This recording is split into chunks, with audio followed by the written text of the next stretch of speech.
Today I'm taking with the WORKPRO corded electric staple gun. So we do have some instructions. And here is the staple gun. So the black material, it's like a soft plastic. It's not quite a rubber, but it does feel pretty nice in the hand.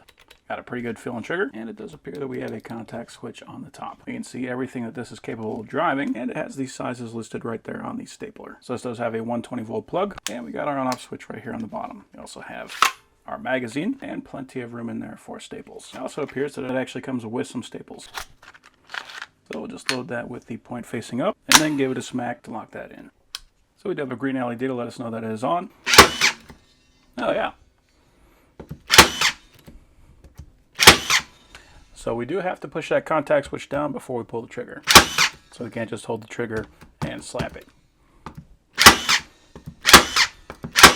But that is fully capable of driving staples into wood. So let's turn that off.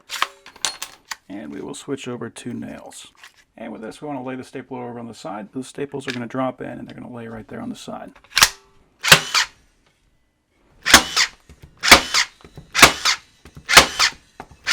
So that is just about the perfect length for those nails. So overall, that is a very nice stapler.